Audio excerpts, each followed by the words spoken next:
أشرقت نفسي بنور من فؤادي حينما رددت يا رب العباد. الحمد لله رب العالمين الرحمن الرحيم مالك يوم الدين. صدق الله العظيم وصدق رسوله النبي الكريم ونحن على ذلك من الشاهدين. یہ درس قرآن کا سلسلہ چل رہا ہے اور آج جمعہ ہے، چھٹا رمضان ہے. اس سے پہلے 5 رمضان تک تعوذ اور تسمیہ یعنی اعوذ باللہ اور بسم اللہ کی تفسیر بیان کی گئی. آج سورہ فاتحہ کی 7 آیتوں میں سے 3 آیتوں کی مختصر تفسیر بیان کی جا رہی ہے. تو پہلی آیت ہے الحمدللہ رب العالمین، دوسری آیت ہے الرحمن الرحیم، تیسری آیت ہے مالک یوم الدین. الحمدللہ رب العالمین کے اندر 4 لفظ ہے. ایک ہے الحمد، دوسرا ہے للہ، تیسرا ہے رب اور چوتھا ہے العالمین. یہ 4 لفظ ہیں. چنانچہ یہ جو 4 لفظ ہیں، ان 4 لفظوں میں سب سے پہلا لفظ ہے حمد. حمد کے معنی آتے ہیں تعریف. حمد کے مقابلے میں بولا جاتا ہے مدح. مدح کے معنی بھی تعریف کی، لیکن حمد اور مدح میں فرق ہے. حمد جو ہے ایسے شخص کی بیان کی جاتی ہے جس کے اندر کوئی عیب نہ ہو، اور مدح ایسے شخص کی بھی بیان کی جاتی ہے جس کے اندر عیب ہو یا نہ ہو. اسی طریقے سے حمد جو ہے صرف زندہ کی بیان کی جاتی ہے، لیکن مدح جو ہے مرے ہوئے لوگوں کی بھی بیان کی جاتی ہے. جیسے کوئی مر جاتا ہے تو لوگ اس کی بہت تعریف کرتے ہیں، تو وہ مدح کہی جا سکتی ہے، لیکن کبھی اس کو حمد نہیں کہہ سکتے، مدح کہہ سکتے ہیں. اور حمد ہمیشہ سچی ہوتی ہے، اور مدح میں جھوٹ بھی ہو سکتا ہے اور سچ بھی ہو سکتا ہے. اور مدح میں تو زیادہ تر جھوٹ ہوتا ہے. انتہائی بزدل آدمی کو کہہ دیا جاتا ہے تعریف کرتے ہوئے کہ یہ بڑا بہادر ہے. بخیل، کنجوس، مکی چوس کو لوگ کہہ دیتے ہیں پیسہ لینے کے لیے اس سے کہ تو بہت بڑا سخی ہے، بڑا دل والا ہے. تو یہ جو ہے مدح ہے. مدح میں جھوٹ کا استعمال ہوتا ہے، لیکن حمد میں جھوٹ کا استعمال نہیں ہوتا. اسی وجہ سے اللہ تعالیٰ نے اپنی کتاب میں حمد کا استعمال کیا الحمد، کیونکہ اللہ کی تعریف جو بھی کرے گا کبھی کوئی جھوٹا نہیں ہو سکتا، اور اللہ کی تعریف کبھی جھوٹی نہیں ہو سکتی. اور مدح جو ہے اس میں جھوٹ کا شائبہ ہے. اسی وجہ سے ایک حدیث ہے جو آپ سب لوگ خود جانتے ہیں کہ اگر کوئی کسی کی تعریف کرے تو اس کے منہ میں مٹی ڈال دو.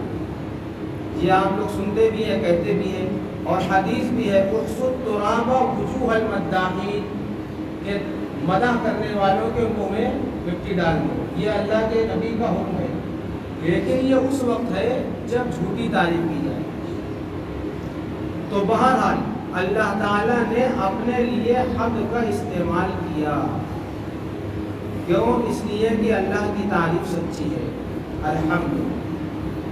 اور جو للہ ہے نا، للہ میں ایک لفظ ہے اللہ اور ایک حرف ہے لام. لام کے معنی آتے ہیں لیے، جس کو انگریزی میں کہتے ہیں فار.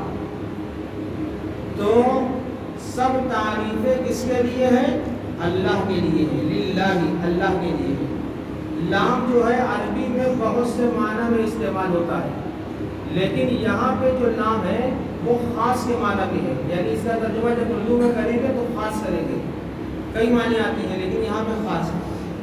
تو ترجمہ پھر یہ ہوگا کہ سب تعریفیں اللہ تعالیٰ کے لیے خاص ہیں. سب تعریفیں کس کے لیے خاص ہیں؟ اللہ کے لیے خاص ہیں. یہ ہوا ترجمہ الحمدللہ کا.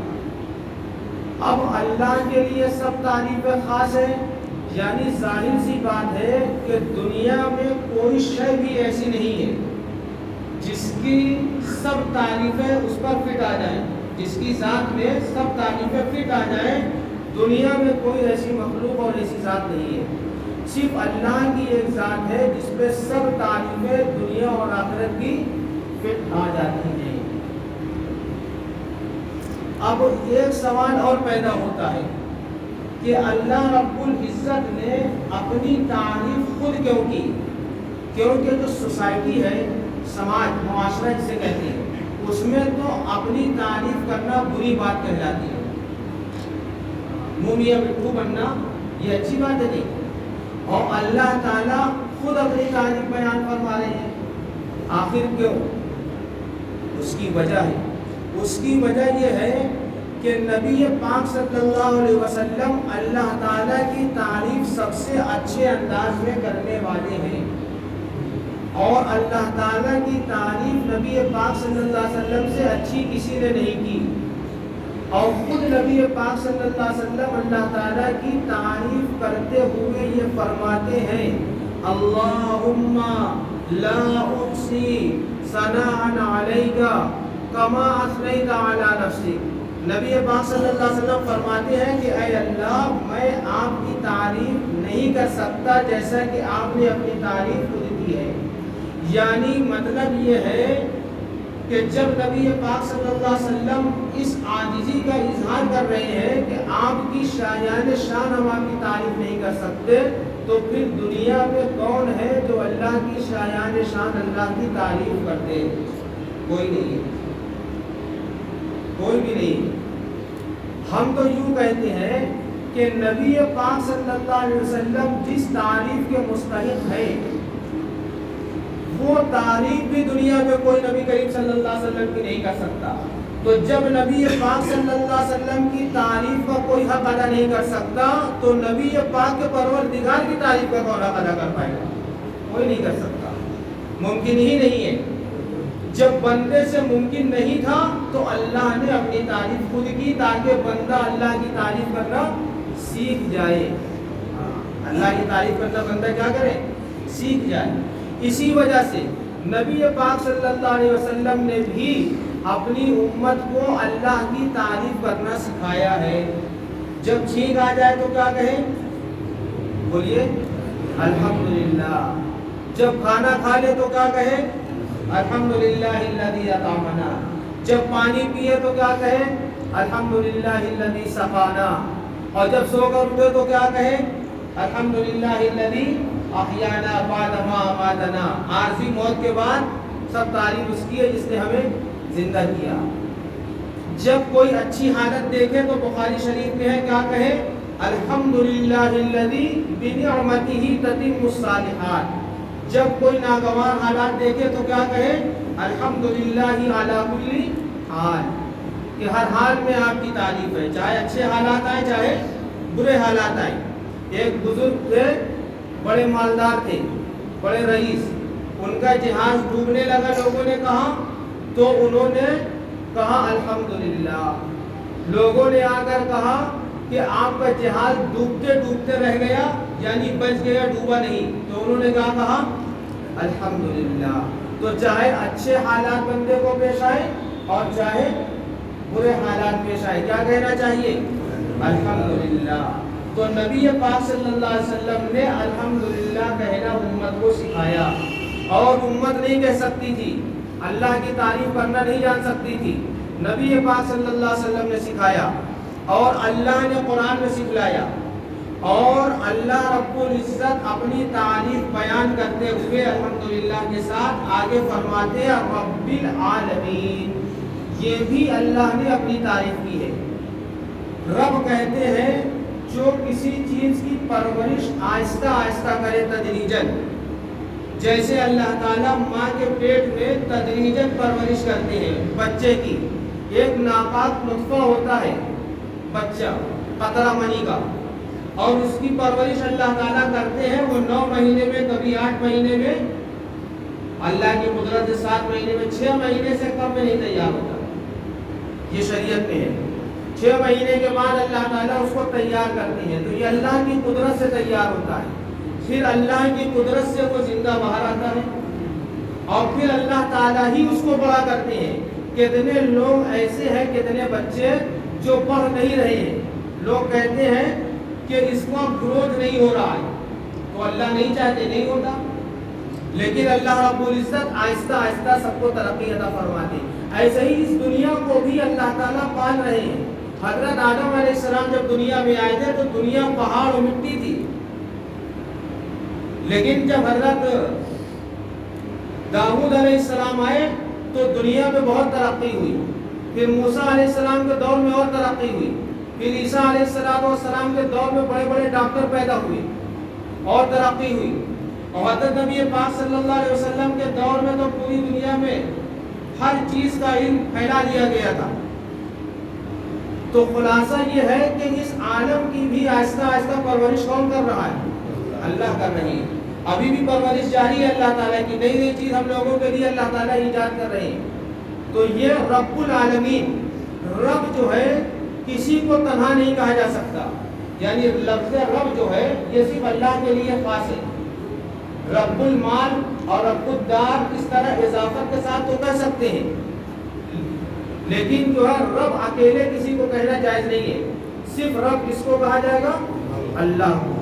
ربی, وہ میرا پروردگار ہے. قرآن میں جگہ جگہ رب کا لفظ آیا ہے.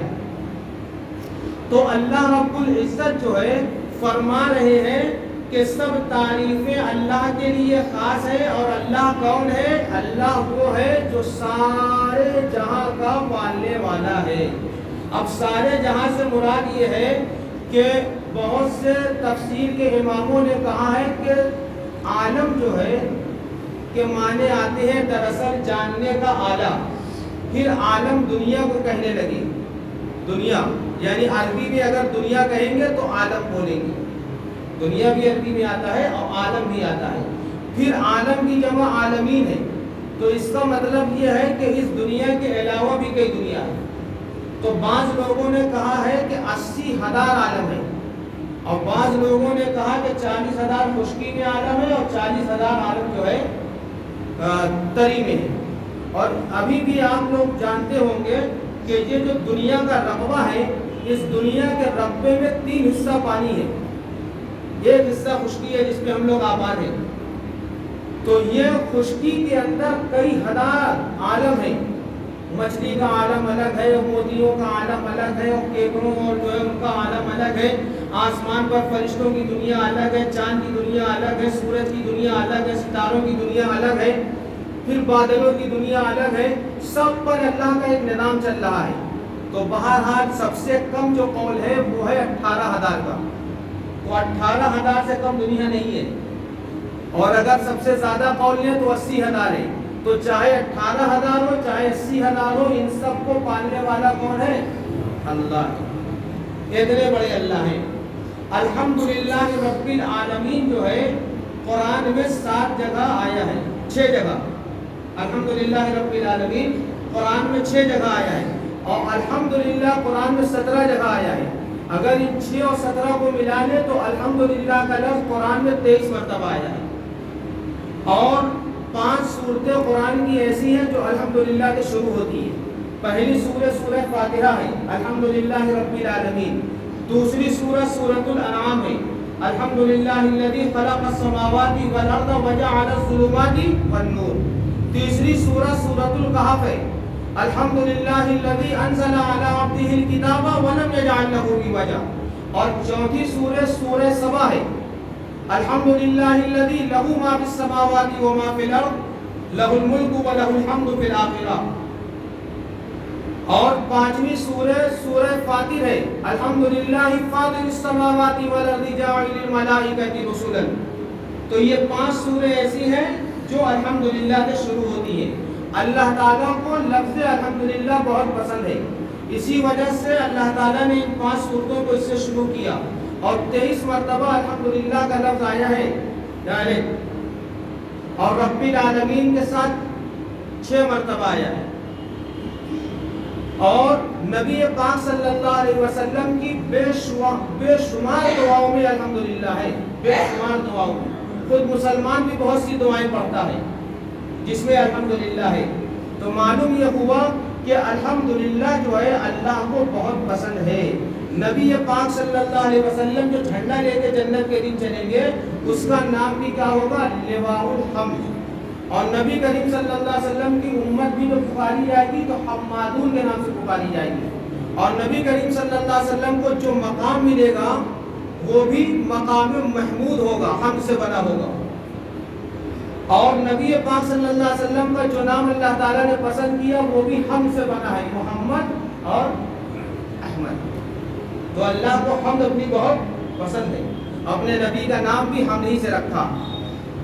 تو خلاصہ یہ ہے کہ الحمدللہ رب العالمین یہ بہت اچھا جملہ ہے، اور بعض بزرگوں نے تو یہ کہا ہے کہ الحمدللہ سے بہتر کوئی دعا ہی نہیں ہے۔ اگر ایک بزرگ فرماتے ہیں کہ اگر کسی بندے کو دنیا کی سب نعمت مل جائے تو وہ اللہ کا شکر کیسے ادا کرے گا؟ ایک ایک نعمت کو تو گر نہیں سکتا۔ جیسے حضرت سلیمان علیہ السلام کو پوری دنیا کی حکومت ملی تھی تو سلیمان علیہ السلام کیسے اللہ تعالیٰ کی حمد کرتے؟ ایک ایک نعمت شمار کرتے تو کئی سال گزر جاتے۔ تو حضرت سلیمان علیہ السلام نے کہا الحمدللہ الذی وہب لی علی الکبر، یعنی الحمدللہ کہے کہ اللہ کی تعریف کا ادا کر دیا۔ تو معلوم یہ ہوا کہ کسی کو کوئی نعمت ملے تو وہ کیا کہے؟ الحمدللہ۔ پھر بعد میں کہے جو دیے ہے اس کو جزاک اللہ۔ سمجھ میں آئی بات؟ دونوں میں اللہ کا نام آ گیا، چاہے جزاک اللہ کہے اور چاہے الحمدللہ کہے۔ بہرحال الحمدللہ یہ بہت بڑی دعا ہے اور اللہ تعالیٰ کی اس سے اچھی تعریف نہیں ہو سکتی۔ ایک مرتبہ یہودیوں نے کسی کو سیٹ کیا کہ سورہ فاتحہ جیسی ایک سورہ تم بنا دو۔ بہت بڑا عربی دان ہے، بہت بڑا، عبداللہ نام تھا اس کا، اور بہت پیسہ اس پہ خرچ کیا گیا۔ تو وہ بیٹھا 6 مہینے تک وہ کوشش کرتا رہا کہ اللہ تعالیٰ کی تعریف ہم کریں جو الحمدللہ رب العالمین سے اچھی ہو۔ 6 مہینے کے بعد اس نے کہا بھائی میں نہیں کر سکتا۔ سمجھے؟ تو اس سے اچھی اللہ کی کوئی تعریف نہیں ہو سکتی الحمدللہ رب العالمین سے۔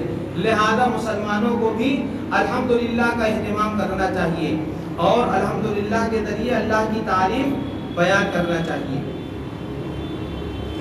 اور دیکھیے دوسری آیت ہے الرحمن الرحیم۔ الرحمن الرحیم جو ہے یہ اللہ تعالیٰ کے صفاتی نام ہے۔ اللہ تعالیٰ کے صفاتی نام یوں تو بہت ہیں لیکن 99 نام مشہور ہیں۔ حدیث میں آتا ہے کہ جو ان 99 نام کو یاد کرے گا اللہ تعالیٰ اس کو جنت میں داخل کریں گے۔ وَمَنْ أَحْصَاهَا فَقَدْ دَخَلَ الْجَنَّةَ۔ تو ان 99 ناموں میں اللہ تعالیٰ کے یہ 2 نام بھی ہیں الرحمن الرحیم۔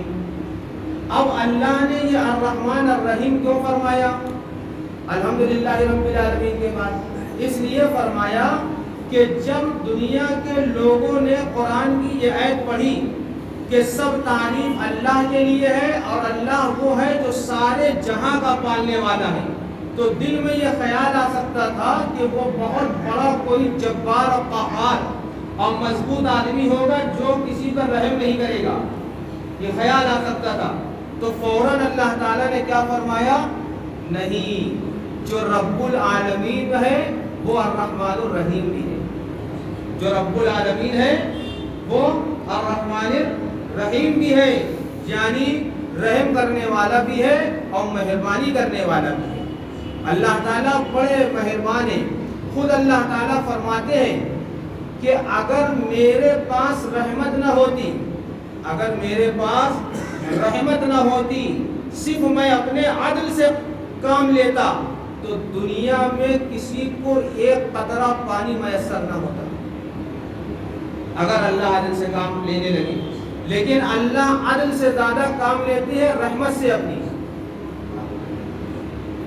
دیکھیے حدیث پاک کا مفہوم ہے کہ نبی پاک صلی اللہ علیہ وسلم نے فرمایا کہ رحمت کے اور محبت کے 100 درجے ہیں، ان 100 درجوں میں سے 99 درجہ اللہ تعالیٰ نے کہاں رکھا؟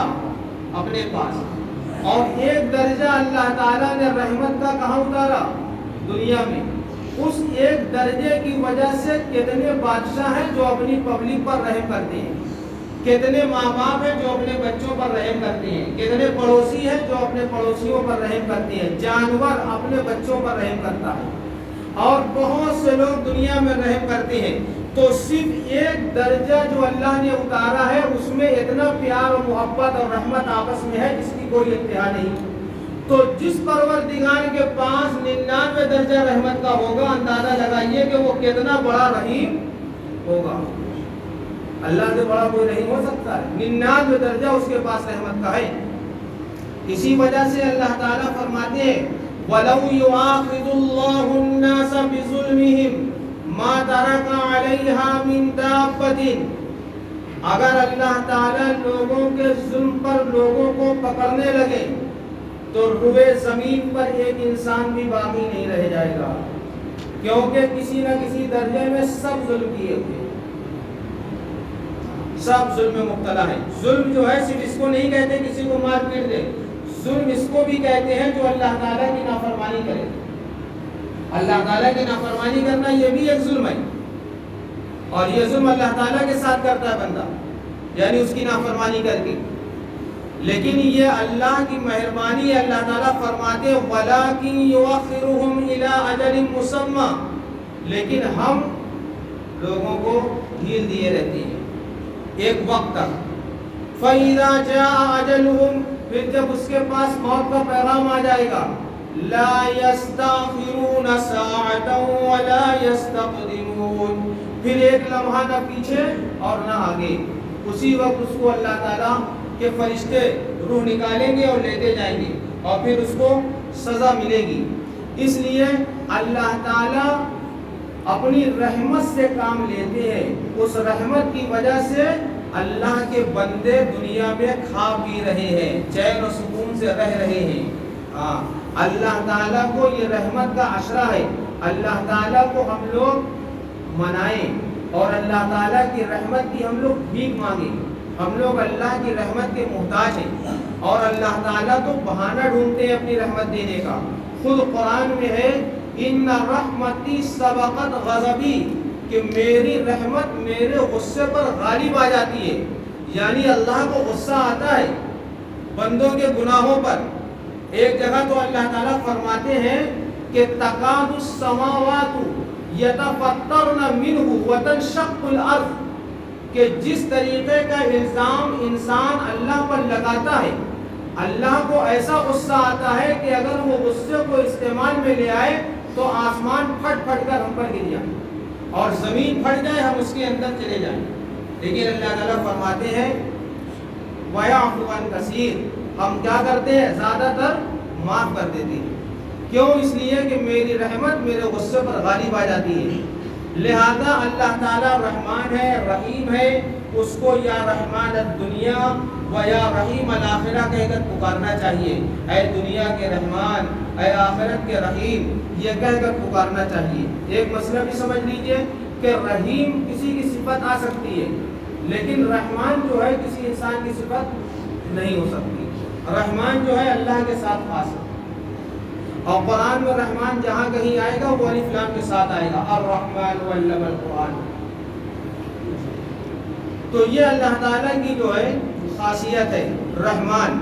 اور رحیم جو ہے صفت نبی پاک صلی اللہ علیہ وسلم کی بھی ہے، قرآن میں نبی پاک صلی اللہ علیہ وسلم کو رحیم کہا گیا ہے کہ وہ مومنین پر جو ہے بڑے رحیم ہیں۔ لیکن رحمان جو ہے صرف اللہ کے ساتھ خاص ہے۔ اب دیکھیے آخری آیت ہے مالکی یوم الدین۔ مالکی یوم الدین میں 3 لفظ ہے۔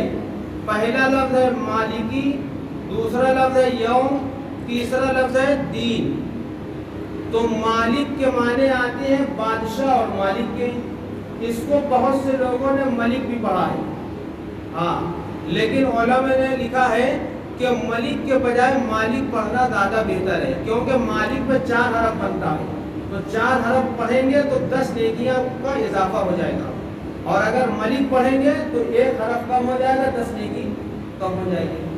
تو مالکی پڑھنا چاہیے۔ تو مالک مالکی کے معنی مالک ہے اور ملک کے معنی بادشاہ نہیں ہے، تو مالک کا لفظ زیادہ صحیح ہے، مالکی یوم الدین۔ اور یوم کہتے ہیں دن کو، اور دین کہتے ہیں بدلے کو۔ ایک دین تو وہ ہے جس دین پر ہم لوگ عمل کرتے ہیں، تو اس دین کے معنی مذہب کے ہیں، شریعت کے ہیں، لیکن جو یہ یہاں پہ آیا ہے دین، اس کے معنی بدلے کے ہیں۔ تو مالکی یوم الدین کا ترجمہ ہوا بدلے کے دن کا مالک طرف سے نا امید ہو کر میرے پاس آ جائے۔ اس کے پاس آ جائے، میرے پاس آ جائے۔ 5 سال اور بڑھا دیا تاکہ بندہ کدھر آ جائے؟ اللہ کی طرف آ جائے۔ تو اللہ کی طرف جب آ جائے گا تو پھر اللہ تعالیٰ صاف کر دیں گے، لیکن اگر ادھر ہی بھاگتا رہے گا تو پھر انہی کے حوالے کر دیں گے۔